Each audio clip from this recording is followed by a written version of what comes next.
Hello, Padawans. Sorry I didn't post this yesterday. The last few days, actually going into a few weeks, have been pretty brutal because of the fall I took about 7 weeks ago. Bruised my liver, banged up my ribs, and twisted my knee. And it's an old injury. Literally, it's just over 40 years ago. Actually, 41 years ago, I guess, October of 1984, playing football in high school.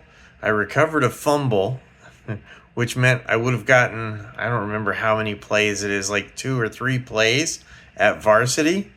That would have been badass, but uh, it got called back for offensive, a false start, and it ended up being negated. And it was just JV, it wasn't varsity, so it wasn't like I was great, but it would have been cool to get to play in a varsity game, even if it was just 2 or 3 plays.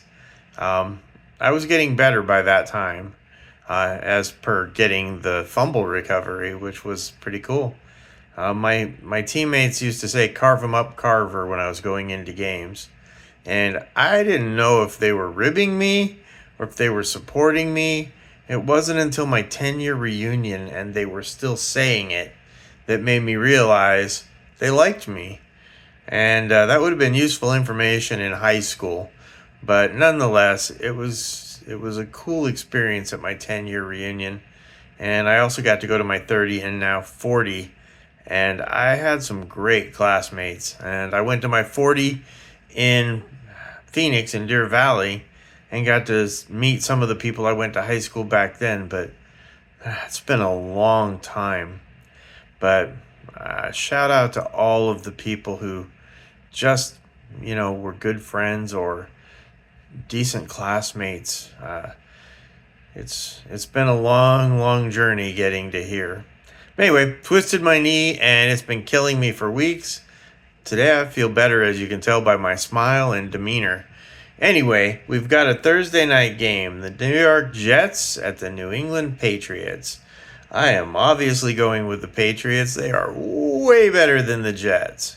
And they're at home, which means Jets are probably going to win the way this season's been going, huh? I am 102, 49, and 1. That puts me in first place if I was working for ESPN, and second place if I was working for CBS. I think I'm one game behind Ryan Wilson on CBS. So, doing really well again this year.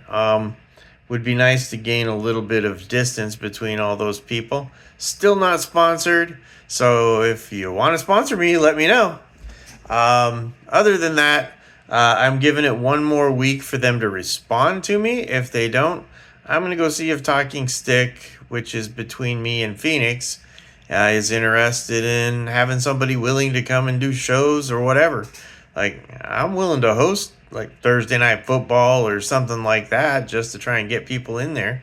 I don't have a lot of subscribers yet on this one, but I had over 1,000 on my channel that just got lost on TikTok last year, and I had over almost 10,000 2 years ago on the previous TikTok channel.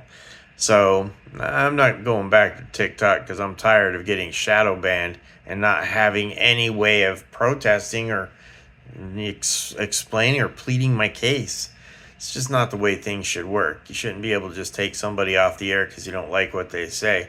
Hell, I'm not even opposed to people like Ben Shapiro and Charlie Kirk, having their voice. I just don't want it being the only damn voice out there. People, it's a free country, and, First Amendment is important. It's what separates us from a lot of others. What doesn't separate us is our healthcare system, our poverty, our homelessness, our hunger. We've got a lot of problems in this country, and we need real leadership taking care of it. Anyway, sorry, didn't mean to make this political. I'm going to be reserving that for my other channel when I get it up. But it's just frustrating when half the country doesn't seem to care about people who are hungry or don't have health insurance or who work hard and contribute to our country, but then get treated like trash. Just doesn't make any sense, man. Judge people on their character, what they do, how they make a difference in the world, not because of their skin color or whether they're a Republican or Democrat. None of that stuff matters in the end if we all work together. Just saying.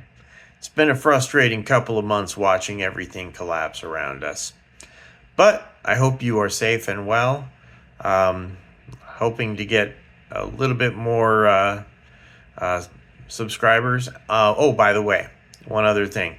I'm thinking about having a competition next year. I know somewhere I have a $50 Penzies Spices gift card. So I'm thinking about putting that up for a competition next year. And whoever gets the closest to me wins it. If somebody beats me, maybe I'll find a way to double it. But that's going to be for next year. But it's only going to be for subscribers. And you obviously have to be a subscriber and start on week 1, because there's no way to compete if you miss a week or 2 of the season. I mean, you're missing 15 to 20 games. You can't start out that far behind and have a chance at winning. So if you have friends or who like to do NFL prognostication and they're interested in competing next year, I can't guarantee that one of the casinos is going to sponsor me, but it would be fun to compete against people who actually give a shit. So anyway, that'll be for next year. I'm going to remember to mention it every time I do this because it's only going to be for subscribers. So have a wonderful weekend. I'll be posting my update on Friday. I'm feeling better, so should be able to get it out on Friday as soon as I get a peek at the injury report, and we shall go from there. One last time, 102, 49, and 1. And last year, I went 195 and 77. I went 202 and 81, including the playoffs, and I predicted the Eagles to upset the Chiefs by 7. So that was my season last year. Right now, I'm a bit away from that, but I'm doing better this year than I did last year. So, knock on wood, hardest substance I have. Anyway, take care, be safe. Thank you again for your support. So you're one of the first ones, so I appreciate it.